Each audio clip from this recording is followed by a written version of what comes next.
9:06 p.m. The 22nd of September, 1962. The back room of the Monarch Social Club, off 131st Street, Harlem, where the floorboards remember every argument. A single lamp lit the card table like an interrogation. 3 glasses sat untouched. Then the door opened, and Lucky Luciano stepped in smelling like expensive soap and old smoke, wearing a smile that didn't ask permission. Bumpy Johnson didn't stand. He just watched. And the muscle behind Lucky, Big Nico with a jaw like a brick and a habit of cracking his knuckles, one finger at a time, closed the door soft, like the room belonged to him now. Freeze that. Because a private sit down with names like this isn't a meeting, it's a weather change. And the question wasn't whether Lucky came with money. The question was, what did Lucky already buy before he walked in? Now listen. What you're about to hear is a dramatized street, legend-telling stitched from the kind of Harlem whispers that never make the paper clean, not a courtroom transcript, not a history book. A legend with teeth. Lucky's tell showed itself immediately. He rolled a silver coin across his knuckles, smooth, like time didn't apply to him. "Bumpy," Lucky said, friendly, "we finally talk like businessmen." Bumpy's face stayed calm, but his eyes did the math. Across the room, Miss Odessa sat with her purse on her lap like a judge holds a gavel. The numbers queen, the older broker. Her tell was simple. She never blinked first. On the wall by the window, Ruthie Caldwell leaned with a notepad hidden in her coat. The journalist who didn't flinch at powerful men. Her tell was the ink stain on her index finger like a permanent warning. And by the door, little Leon Vega hovered, younger than he should have been for a room like this, faster than he was wise. His tell was his knee bouncing when the air got heavy. Lucky's coin flashed once more. "You got a beautiful neighborhood," Lucky continued. "Everybody want a piece. I'm offering you a way to keep it." Big Nico cracked one knuckle, then another. Bumpy said nothing. He let the silence stretch until it started to bother the wrong people. That was the mistake, because men like Lucky are used to rooms bending toward them. Bumpy's rooms didn't bend, not because he was louder, because he had something stronger than noise excess, 2 favors to paperwork, to the little levers that decide whose business gets inspected and whose gets ignored, who gets bail, who gets delayed, who gets approved. And lately, Harlem had been getting delayed on purpose. The institutional face behind the squeeze was Captain Ellis Rourke, narcotics and vice, clean collar, dirty patience. His tell was tapping his baton twice against his palm when he lied, and he always said the same word like it was a prayer. "Policy," Captain Rourke would say. "Just policy." For months, policy had meant raids that never found anything but still broke everything. Policy had meant liquor licenses held up for review. Policy had meant a landlord's paperwork suddenly perfect enough to evict a whole family. Paper can kill you in this town, and Lucky knew it. That's why he showed up smiling. "Protection," Lucky said, coin rolling. "Money, a seat at a bigger table." Miss Odessa's eyes narrowed. Ruthie's gaze flicked to Bumpy. Measuring, Leon swallowed like his throat was dry. Lucky leaned forward, soft voice, hard meaning. "Harlem don't have to be a battlefield," Lucky said. "It can be a business." Big Nico cracked another knuckle. Bumpy finally spoke. "Just one question. Who told you it was for sale?" Lucky's smile widened like he enjoyed the pushback. "Don't make it emotional," Lucky said. "This is structure. You run your streets. I run the connections. Everybody eats." Miss Odessa let out a tiny sound, half laugh, half warning. "Baby," she murmured, "in a room full of wolves, don't offer a dog a collar." Lucky looked at her like she was furniture. Bumpy didn't. Bumpy looked at Lucky and saw the truth underneath the coin trick. Lucky wasn't here to share. He was here to stamp. And once a stamp hits paper, It's hard to peel off. Bumpy stood slowly, not as a threat, just as a decision. You got 10 minutes, Lucky said, still smiling. Then I'm gone. Bumpy's eyes stayed calm. No, Bumpy replied. You got 24 hours. Leon blinked. Miss Odessa's lips tightened. Ruthie's heart probably sped up, but her face didn't show it. Lucky's coin stopped rolling for the first time. 20. 4 for what? Lucky asked. Bumpy's voice was low, steady. For you to find out, he said. If Harlem's a partner or a price tag. Har 3, outside the Monarch, Harlem breathed in neon and steam hiss. Deli counters smelled like vinegar and pastrami. Metal stairwells sang under hurried feet. Leon walked fast beside Eddie Glass, the former cop with tired eyes and a brain that remembered how institutions hid their hands. Eddie's voice was blunt. Lucky don't come uptown for conversation. Leon's knee bounced even as he walked. He offered Bumpy protection. Eddie snorted. Protection from who? Leon didn't answer. Eddie answered for him. From the trouble he bring. They didn't realize one thing. The meeting wasn't the danger. The paper behind the meeting was, because Lucky's offer wasn't just money. It was a contract. A quiet agreement that would show up later when a judge had to decide whose side to respect. And Captain Rourke would use policy to squeeze whoever refused the new order. Bumpy needed a shield that didn't look like one. A single proof object. One. Something undeniable. Eddie stopped under a streetlight that flickered like it was nervous. There's a file, Eddie said. Internal, not public. Leon frowned. Where? Eddie's mouth tightened. City licensing. The kind of memo that tells inspectors where to look and where not to. Leon's eyes widened. That's paperwork. Eddie nodded. That's power.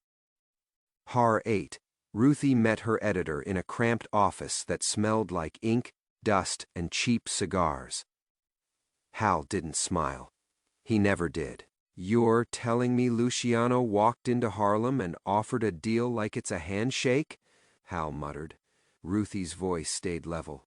I'm telling you somebody's preparing the city to accept it. Hal squinted. You got proof. Ruthie leaned in. Give me the day. Hal exhaled smoke through his nose. I don't print whispers. Ruthie's finger, ink, stained, tapped the desk once. Then get ready to print paper, she said. Horror 12. Miss Odessa sat in her apartment with the radio low and the curtains drawn, counting numbers the way other people counted prayers. Bumpy stood by the window, looking out at the street like he could see the next move. Miss Odessa's voice was soft, sharp. Lucky's not the only man in that room, she said. He got Nico. He got eyes. And you know he got Captain Rourke behind the curtain. Bumpy nodded. Miss Odessa leaned forward. So, what's the plan, baby? Bumpy's voice didn't rise. The plan is refusal, he said. Miss Odessa blinked. Slow. Refusal gets men buried. Bumpy finally turned from the window. Not if refusal comes with receipts, he said. Day 1. Eddie's contact at city licensing was a woman named Maris Dole. Older, tired, and done being lied to by men with badges. Her tell was chewing peppermint gum like she was grinding anger into sugar. They met in a basement records room where the air was colder than it should have been, and the fluorescent buzz sounded like a threat. Maris slid a folder across the table without looking at them. This is a career-ending favor, she said. Eddie didn't touch the folder yet. You sure? Maris's jaw tightened. I'm sure I'm tired. Leon reached for it. Too fast. Maris slapped his hand away. Light, but humiliating. Don't be greedy, she snapped. Paper punishes greedy people. Leon's face flushed. Eddie opened the folder. Inside was an internal memo attached to a contract clause. Inspection priorities tied to community partners. Clean language, dirty intent, stamped diagonally across the top in red. Priority, harbor desk only. And in the corner, a signature that mattered. Captain Ellis Rourke, Leon whispered. That's him. Maris chewed her gum harder. That's policy. Complication one hit immediately. Footsteps outside the records room, not casual, not lost, purposeful. Eddie's eyes lifted. We got company. The door handle rattled. A voice through the metal. Open up licensing audit? Maris's eyes went wide. They can't. Eddie cut her off. They can. Leon's hands shook as he grabbed the folder. Ruthie wasn't there, but her instincts were, get it out. Get it safe. Get it seen. Eddie whispered. Back stair. Maris pointed without thinking. Through the boiler room. They moved fast, but not sloppy. The second complication hit in the boiler room. Heat like a slap, steam hissing, pipes sweating. And at the far door, Big Nico, knuckles cracking. One finger at a time, he smiled like he already knew what they were carrying. You lost, Nico asked. Leon's throat tightened. We're just, Nico stepped forward. You heard the man open up. Eddie kept his voice flat. We're leaving. Nico's eyes stayed calm. And Leon, young, scared, tempted, did the worst thing. He looked at Nico's expensive watch and swallowed. How much? Leon blurted. Freeze that. The ally fracture. The almost betrayal. Eddie's head snapped toward him, disbelief and anger colliding. Maris whispered, horrified. Boy, Leon's eyes darted, desperate. This is bigger than us. Nico's smile widened. Smart kid. Miss Odessa's voice wasn't there. But Bumpy's rule was, Eddie stepped close to Leon, low enough that Nico couldn't enjoy it. Listen, Eddie said, quiet and hard. If you sell paper to the man holding the pen, you become the eraser. Leon's eyes filled. Shame hit him like cold water. He tightened his grip. No, Leon said, voice shaking.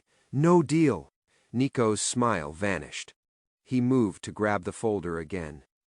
Eddie didn't punch him, didn't threaten him.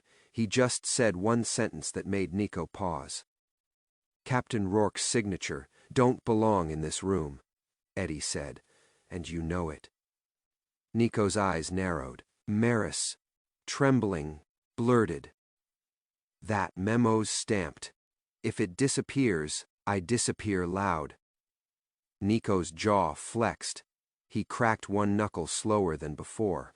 Then he stepped aside, half an inch. Go, Nico murmured, but don't think you won. Eddie didn't look back. Winning, Eddie said over his shoulder.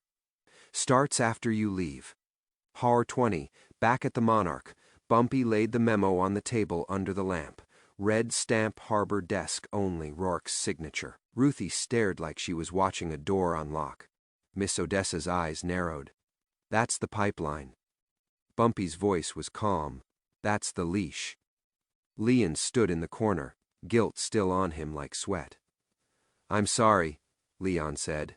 I got scared. Bumpy didn't scold. He didn't punish. He just looked at Leon steady. Fear's normal, Bumpy said. Renting your spine ain't. Leon swallowed. I won't. Bumpy nodded once. Good. Har 23. Captain Rourke tried to move first. 2 squad cars rolled slow down 131st, like sharks that wanted to be seen. A patrolman leaned into Savoy de Lis and smiled too wide. Bumpy Johnson, he said, Captain Rourke requests your presence, policy. Bumpy didn't look up from his coffee. Requests, Bumpy repeated. The patrolman's smile tightened. Strongly. Bumpy took one sip, set the cup down with care.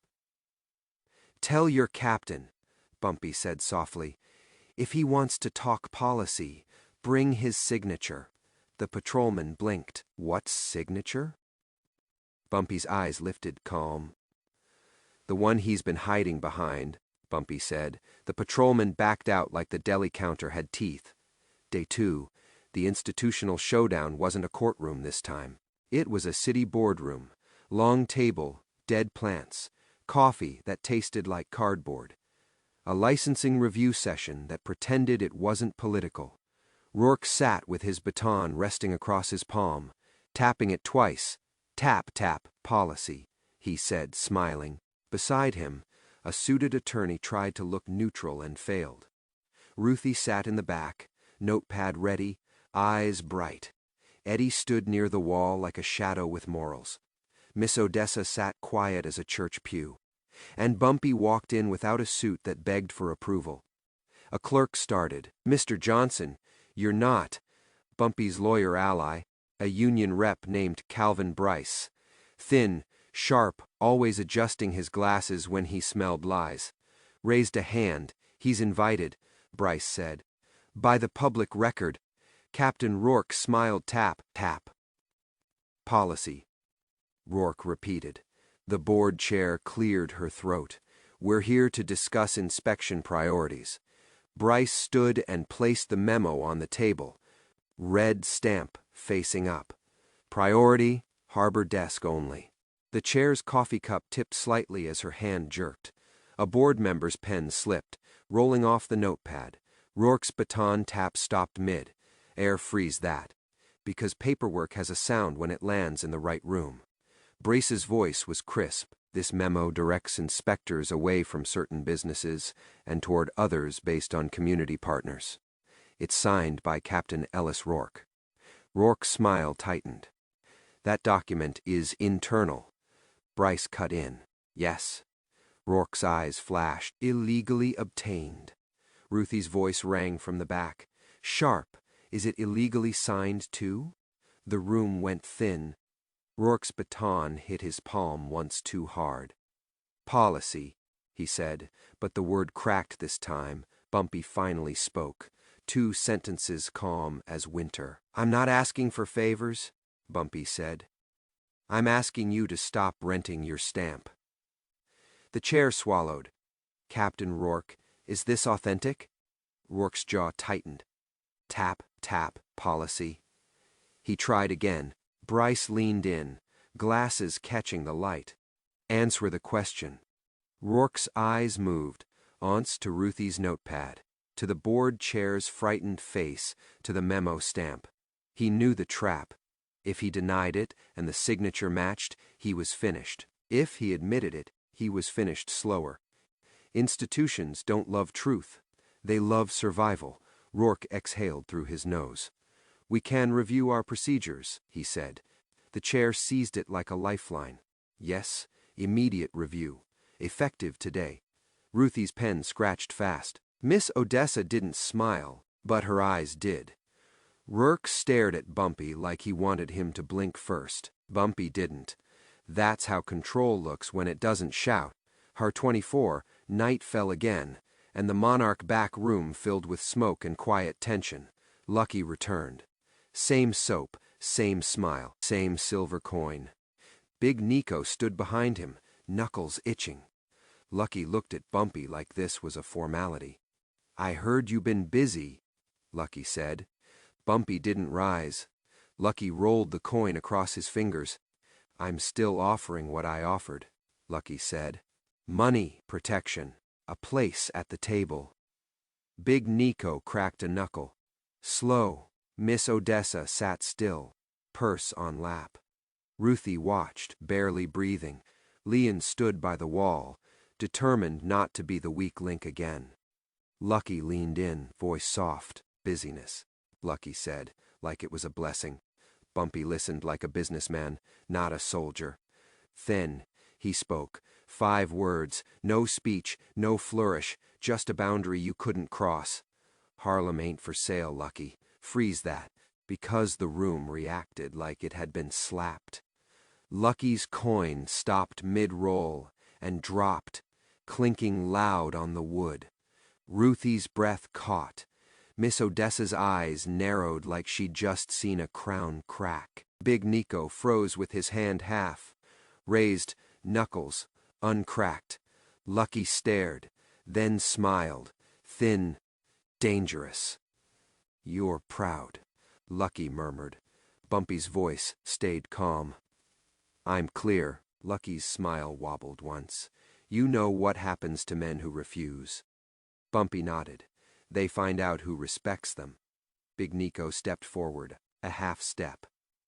You heard him, Nico said low. Bumpy didn't look at Nico. He looked at Lucky, and he said one more quiet line, slower and meaner than a threat. Lucky, Bumpy said, if you take Harlem by force, you inherit Harlem by hunger. Silence stretched. Lucky's eyes flicked to Miss Odessa, to Ruthie, to Leon, taking inventory, then back to Bumpy. Lucky reached down, picked up his coin, and slid it into his pocket like he was putting away a trick that didn't work here.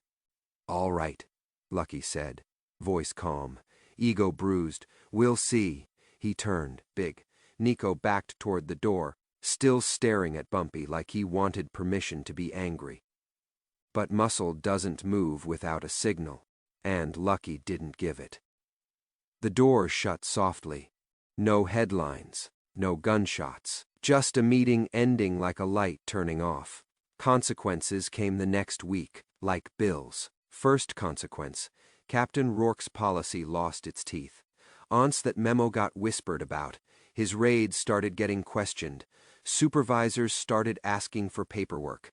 Warrants started coming back, revised. He wasn't fired. Systems don't eat their own that fast. But he was reassigned to community liaison, which is what they call a man when they want him quiet. Second consequence, Lucky's access got thinner. Not because Lucky got weaker, because the city got awkward. Harlem businesses that had been recommended to partner up suddenly found their inspections normal again. No special favors, no special pressure. The pipeline didn't disappear, it just stopped flowing in one direction. Third consequence, Bumpy's reputation changed shape. Some folks called him brave. Some called him foolish. Some called him selfish, because a man protecting his turf is still protecting himself. Justice and revenge share the same street. They just wear different coats. And the team paid their cost.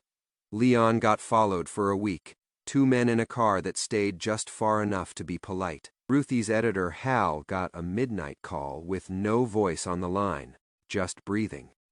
Miss Odessa received a routine tax letter with a new audit date circled in red. Eddie's tire shop got inspected twice in 3 days. That's the price of refusing powerful men in a polite city. Bumpy sat in Savoy Deli. Late one night. Coffee cooling, fluorescent buzz overhead. Leon stood across from him, eyes steady now. I thought refusing him meant war, Leon admitted. Bumpy looked at the deli counter like it was a ledger of debts. War don't always mean bullets, Bumpy said. Sometimes war is just who gets to breathe. Miss Odessa slid into the booth. Slow, baby, she said. You drew a line. Bumpy nodded. Lines keep maps honest. Ruthie leaned in, quiet. Do you ever wonder if you did the right thing? Bumpy stared at the steam rising from his cup. Then he said it, simple and sharp. Right ain't always clean, he replied. But wrong always charges interest. A proverb drifted through the deli like smoke.